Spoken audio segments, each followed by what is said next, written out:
یاری از قلم انوش احمد قسط نمبر 25۔ میری ڈبل بیٹری، میری جان، میری ہیوی بیوی، میری بات تو سن لو۔ یہ حمدان صاحب تھے جو علیشے کے دروازے کے باہر کھڑے دروازہ پیٹ رہے تھے اور میڈم منہ پھلائے اپنا ڈریس چینج کر رہی تھیں۔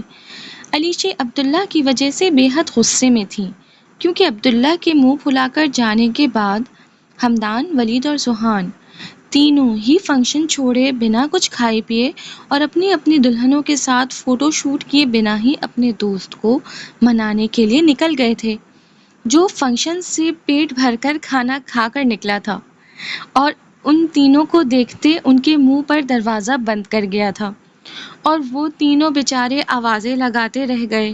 وہ نہیں مانا کیونکہ عبداللہ میاں ٹک ٹاک بنانے میں بزی تھے اور وہ اپنی توہین اتنی جلدی نہیں بھولنا چاہتے تھے، اس لیے بس بدو بدی گانے پر غم میں دانت دکھاتے ڈانس کر رہے تھے عبداللہ شاہ زیب حیات صاحب۔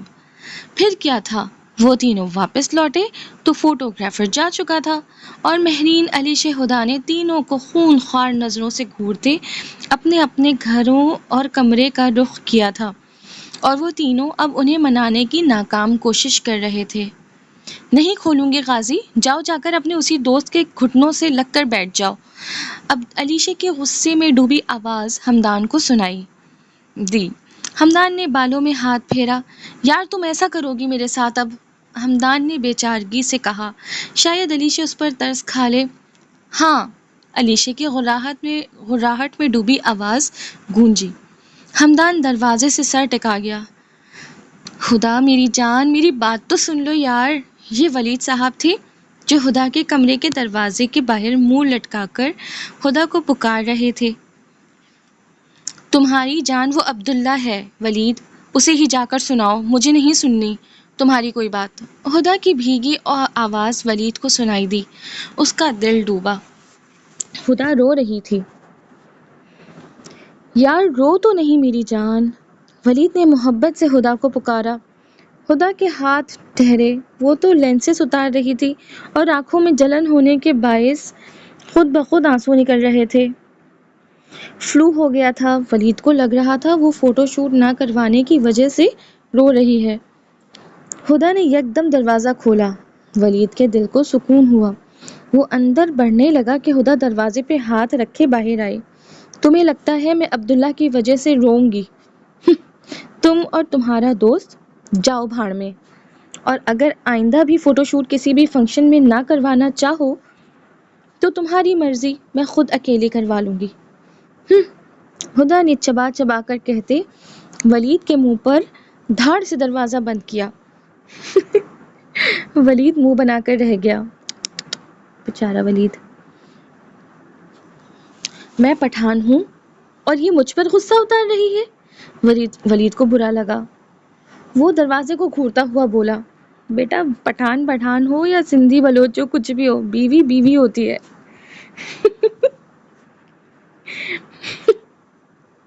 شکر کر بیٹا یہ پٹھان خاندان کی نہیں ہے، ورنہ ہدا کا غصہ تو کچھ نہیں جو پٹھانیوں میں ہوتا ہے۔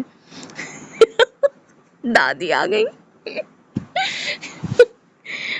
پاس سے گزرتی دادی نے ولید کو جتایا جو بیچارے کی شکل بنا کر رہ گیا۔ کیا ہے؟ مہرین نے جھنجھلاہٹ سے کال پک کرتے پھاڑ کھانے والے انداز میں کہا۔ ذوحان نے ناگواری سے فون کو دیکھا۔ 20 کال کر چکا ہوں تمہیں اور یہ کال ریسیو کر کے تم مجھے غصہ دکھا رہی ہو؟ تو ظاہر سی بات ہے بھائی، فنکشن چھوڑ کے گئے ہیں آپ، یہ تو صرف غصہ دکھا رہی ہے، میرے میاں ہوتے تو بیچارے گھر کے باہر بند کر دیتی۔ ذوحان نے دانت پیسے۔ احسان کیا ہے مجھ پر؟ اگر تمہیں لگ رہا ہے یہ احسان کیا ہے تو مت کرو، سمجھے؟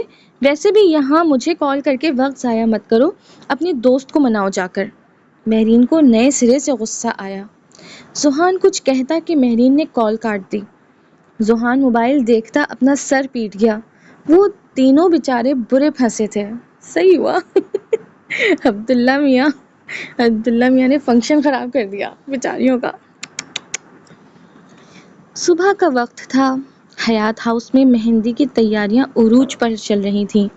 ذوحان، ولید اور ہمدان دلہا ہوتے ہوئے بھی تیاریاں کر رہے تھے، جبکہ عبداللہ میاں ناشتہ کرتے سب کو مکمل اگنور کیے اپنے موبائل میں مصروف تھا۔ تو ولید، ہمدان اور ذوحان کو بھی وہ منہ نہیں لگا رہا تھا۔ وہ تینوں کلس سے کام کر رہے تھے۔ بیویاں الگ ناراض تھیں اور یہ کمینہ الگ بیچارے برے پھنسے تھے۔ لوگوں کو شادی کے بعد تارے نظر آتے ہیں، انہیں پہلے ہی نظر آ رہے تھے کہ یکدم حیات ہاؤس کے گیٹ پر فائر ہوا۔ او مائی گاڈ، یہ کیا ہوا؟ عبداللہ کے منہ سے چائے کا فوارہ چھوٹا تو ہمدان، جو لکڑی کی سیڑھی پر کھڑا پھول والوں کے ساتھ دیواروں پر پھول کی لڑیاں اور لائٹس لگا رہا تھا، ایک دم لڑکھڑا کر گارڈن کی گھاس پر گرا۔ تو ولید، جس نے اسٹیج پر کھڑے ہوتے چھت پر بڑی لائٹس چیک کرنی تھی، اس کا ہاتھ بجلی کی تار پر تھا، وہ بھی اپنی جگہ سے اچھلا اور ہاتھ سرکٹ پر گیا۔ ولید کو جھٹکا لگا تو شاہ زیب صاحب، ظفر صاحب اور ہمدان کے والد بھی گڑبڑاتے گیٹ کی سمت متوجہ ہوئے۔ تو ذوحان، جو کچن میں مہمانوں کے لیے کچھ انتظامات چیک کرنے گیا تھا، جھنجھلاتا باہر نکلا، کیونکہ فائر کی آواز سے خانسامہ سے مسالے کے پیکٹ اچھل کر فرش پر گرے تھے۔ ایک تو پھر صفائی کرنی پڑے گی، دوسرا مسالے بھی بازار سے دوبارہ لانے پڑے تھے۔ کس کے باپ کی بارات نکل رہی ہے جو دن دوپہر گانا بجا رہا ہے؟ ذوحان کمر پر دونوں ہاتھ ٹکائے گیٹ کے سامنے لاؤنج پر کڑے تیوروں سے کھڑا ہوا تھا کہ سامنے اپنے ہی باپ کو دیکھ وہ ساکت ہوگا۔ مجھے لگا ہی تھا کہ یہ ذوحان کے گھر والے آئے ہوں گے اور ذوحان کی بینڈ بجانے آئے ہوں گے۔ خیر، باپ کی تو نہ بیٹا کی نکل رہی ہے، تبھی تو باپ بارات لے کے بنا بلائے آئیو ہے۔ باپ کی تو نہیں، بیٹے کی نکل رہی ہے، تبھی تو باپ بنا بلائے آیا ہے۔ اچھا۔ ذوحان کے والد صاحب نے سخت تیوروں سے گن پہلو میں گرائے ذوحان کو گھورتے میواتی یعنی میو کی زبان ایکسنٹ میں کہا، اب ایک کون بہن کا قسم جو رشتہ دینے آیا ہے؟ اچھا۔ ارشد میو بھی اپنے کمرے سے جھنجھلاتے ہوئے باہر نکلے تھے۔ تیری بہن کا قسم ہے، ذوحان کے والد مشتاق صاحب نے کہا۔ ارشد میو نے بے ساختہ تھوک نگلا۔ ذوحان نے اور ارشد میو نے ایک دوسرے کو دیکھا، پھر مشتاق صاحب کو اور پھر ان کے ہاتھ میں موجود گن کو۔ وہ دونوں ایک دوسرے سے ٹکراتے ادھر ادھر بھاگے۔ رک! بھاگ کے کون سی ماں کے پاس جاؤ گا؟ ادھر مرو خبیثوں! رکو! بھاگ کر کہاں جاؤ گے؟ ادھر ہی رکو! مشتاق صاحب نے کہتے قدم آگے لیے۔ ان کے پیچھے ان کی بیگم چادر سے اپنا منہ ڈھکے اندر داخل ہوئیں۔ وہ مشتاق میوں کو روکنے کی کوشش کر رہی تھیں، لیکن وہ تو کچھ سننے کے بھی روادار نہ تھے۔ ماموں، یہ آپ کی بہن کے شوہر کہاں سے ٹپک پڑے؟ ماموں، میں بنا شادی کے نہیں مرنا چاہتا، آج تو میری مہندی ہے، مہندی بھی نہیں لگی میرے ہاتھوں میں۔ ذوحان سرپٹ دوڑتا ارشد میوں سے اونچی آواز میں گھبراتے ہوئے بولا۔ عبداللہ ٹوسٹ چباتا انٹرسٹنگ کہتا پورے سین کو انجوائے کرنے لگا۔ ماموں کے بھانجے، اگر میں تیری وجہ سے لولا لنگڑا ہوا نا تو دیکھنا میں تیرے ہاتھوں میں نہیں وہاں مہندی لگاؤں گا جہاں تو سوچ بھی نہیں سکتا۔ ارشد میاں غرائے تھے۔ شادی کرے گو ہمارے بغیر دوسرے ذات کی لڑکی سو؟ تیری تو جنازوں نہ نکال دیو نہ تو کہیو اور یوں ماموں، یا کی تو چمڑی نہ ادھیڑ دی تو میرو نام بھی مشتاق میوں نا۔ شادی کرے گا ہمارے بغیر دوسری ذات کی لڑکی سے؟ تیرا تو جنازہ نہ نکال دیا تو کہنا، اور یہ ماموں، اس کی چمڑی نہ ادھیڑ دی تو میرا نام بھی مشتاق میوں نہیں۔ مشتاق میوں دھاڑے تھے۔ شاہ زیب صاحب، ظفر صاحب، ہمدان کے والد ذوحان، ہمدان اور ولید سارا تماشا حونقوں کی طرح دیکھ رہے تھے۔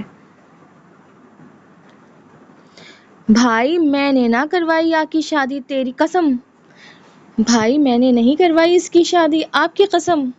کون کہہ سکتا تھا یہ ڈی ایس پی ارشد میوں ہے، جس کا دبدبہ کراچی کی سینٹرل جیل میں پولیس اسٹیشن میں ہے، اور وہ اپنے بہنوئی سے ڈرتا کسی مجرم یا چور کی طرح قسمیں کھا کھا کر اسے اپنی بے گناہی کا یقین دلا رہا ہے۔ دیکھ تیرو بھائی توئے بیوہ کرنو چاہ رو ہے، دیکھ تیرا بھائی تجھے بیوہ کرنا چاہ رہا ہے۔ مشتاق میوں نے رک کر اپنی بیگم کو دیکھتے کہا، جو بیچاری انہیں روکنے کے لیے ہلکان ہو رہی تھی۔ نہیں نہیں انکل، یہ جھوٹ بول رہے ہیں، ان کو پتا تھا زوہان کی شادی کا۔ عبداللہ آنکھیں ٹپ ٹپا کر بولا۔ ارشد میوں کا دل کیا زندگی میں پہلی دفعہ کہ عبداللہ کا گلا دبا دینا چاہیے عبداللہ کا گلا اب۔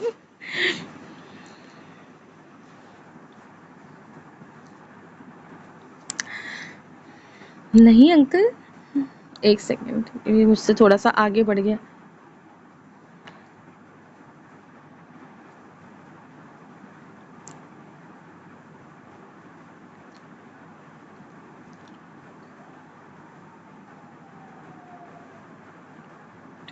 Sorry for the delay.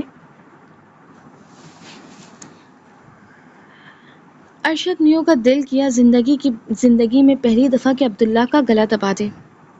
بھائی صاحب نہ یوں جھوٹ بول رہو ہے، بھائی صاحب نہیں، یہ جھوٹ بول رہا ہے۔ ارشد میوں نے صفائی دینی چاہی۔ نہ انکل، میں سچ بول رہا ہوں۔ نہیں انکل، میں سچ بول رہا ہوں، عبداللہ بھی میوادی میں بولا۔ مشتاق میوں نے اسے دیکھا۔ تو ہمارو مذاق اڑا رہو ہا؟ تم ہمارا مذاق اڑا رہے ہو؟ مشتاق صاحب کو عبداللہ کا میواتی میں بات کرنا برا لگا۔ عبداللہ نے پاؤٹ بناتے منہ بنایا۔ نہیں انکل، مجھے تو آپ کی زبان پسند آئی اسی لیے، عبداللہ نے کہا۔ مشتاق میوں نے سر جھٹکا۔ وہ آگے بڑھتے کہ ان کی بیگم نے انہیں معصومیت سے دیکھا۔ وہ نہ چاہتے ہوئے بھی رک گئے اور صوفے پر بیٹھ کر زوہان کو دیکھتے بولے، تو شادی کرے گو؟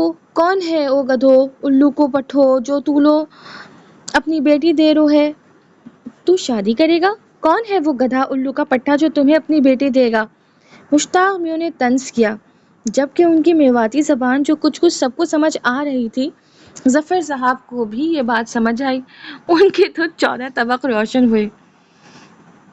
تو ارشد میوں، شاہ زیب صاحب اور ہمدان کے والد نے اپنی ہنسی چھپائی۔ ظفر صاحب کا منہ کھل گیا۔ زوہان نے شرمندگی سے ظفر صاحب کو دیکھتے اپنے خونخوار باپ کو دیکھا۔ بھائی صاحب میرا دوست ہے۔ ارشد میوں آگے ہوئے۔ ہاں اوہی گدھو الو کا پٹھا۔ ہاں وہی گدھا الو کا پٹھا، مشتاق میوں نے آنکھیں گھماتے کہا، جبکہ زوہان کی والدہ اس کے قریب ہوئیں۔ زوہان نے ماں کو سلام کرتے گلے لگایا۔ وہ خوشی سے رو دیں۔ میں ہوں، ظفر صاحب غصے سے بولے، جبکہ مشتاق میوں نے انہیں سر تپاؤ دیکھتے آنکھیں گھمائیں۔ ظفر صاحب کلستے رہ گئے۔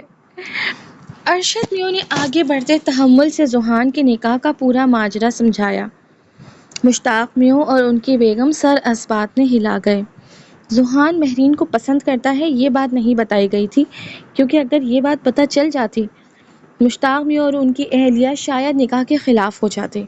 وہ سنا تو ہوگا جس لڑکی لڑکے کو پسند آ جائے وہ پھر پورے خاندان کو پسند نہیں آتی۔ اچھا، جو لڑکی لڑکے کو پسند آ جائے وہ پھر پورے خاندان کو پسند نہیں آتی، بس یہی بات تھی۔ اور ان کے میوں راجپوت خاندان میں تو ذات کے باہر شادی کی ہی نہیں جاتی۔ مصلحت کے ہاتھوں کی گئی شادی شاید قبول بھی کر لے میوں، مگر پسند کی شادی نہ بھائی نہ۔ ٹھیک ہے، ہمیں کوئی اعتراض نہیں اس شادی پر، ہم خوشی خوشی اپنی بہو کو رخصت کروائیں گے، لیکن آئندہ ہم سے کوئی بات چھپائی تو تم ماما بھانجے کو سیدھا جہنم پہنچا دیں گے، مشتاق میوں نے اردو میں کہا۔ سب لوگ ان کے منہ سے اردو سن کر جہاں حیران ہوئے، وہیں زوہان، اس کی والدہ اور ارشد میوں نے تشکر کا سانس بھرا تو عبداللہ بدمزہ ہوا۔ انکل، آپ کیسے میوں نکلے؟ کوئی تماشا نہیں، کم سے کم ماما بھانجے کو ایک فائر تو مارتے، اور میواتی زبان میں بات کر دینا اچھی لگتی ہے آپ کے منہ سے۔ کتنا کمینہ ہے یہ انسان۔ عبداللہ جوس پیتا مزے سے بولا تھا، جیسے ارشد اور زوہان میوں کو ٹافی دلانے کی بات کر رہا ہو۔ دونوں نے بیک وقت عبداللہ کو گھورا تھا۔ میرے بڑے بھائی کے بیٹے نے کی تھی محبت کی شادی، ذات کے باہر، اکلوتا تھا۔ بہت دفعہ اس بچے نے معافی مانگی لیکن بڑے بھائی نے معاف نہیں کیا، اپنی ذات کے غرور میں۔ اسی اثنا میں بھابھی دنیا سے چلی گئیں اور آج تک رو رہے ہیں۔ میں نہیں چاہتا ہمارا بیٹا ہم سے دور ہو. اور تم دوست ہو یا دشمن؟ فائر مار دوں اپنے سالے اور بیٹے کو. میں غصے میں تھا کیونکہ غصہ بنتا تھا میرا، اس لیے گولی چلا کر غصہ اتار رہا تھا، ورنہ میں نے اور زحان کی ماں نے قصور سے نکلتے ہی سوچ لیا تھا زحان کی شادی تو ہو کر کی رہے گی جہاں وہ چاہتا ہے. مشتاق میونے کہتے عبداللہ کو ڈپٹا جو منہ بنا کر رہ گیا، جبکہ سب کو تسلی ہوئی. اب سب نے مہندی کی تیاری کرنی تھی، جبکہ زحان کی والدہ تو اپنی بہو سے ملنے کے لیے بےتاب تھیں. تو ویورز یہ تھی آج کی ایپیسوڈ جو کہ بہت ہی مزے کی تھی اور اس کے اندر کافی انٹرسٹنگ ٹرنز آئے. سب سے مزیدار سین تو زحان کے والد کی انٹری تھی. آپ سب بھی اپنی اپنی رائے کا اظہار کریے گا کمنٹ سیکشن میں. ویڈیو کو لائک کریں اور ویڈیو کو شیئر بھی کریں تاکہ چینل کی ریچ بڑھے. اور وہ تمام ویورز جنہوں نے ابھی تک چینلز کو سبسکرائب نہیں کیا ہے کائنڈلی سبسکرائب کریں اور رائٹر کو اس کا حق دیں. She is doing a lot of efforts. ہم سب کو بھی چاہیے کہ ہم ان کے اس ایفرٹ کو اپریشیٹ کریں. اپنا بہت بہت خیال رکھیے گا. اللہ حافظ.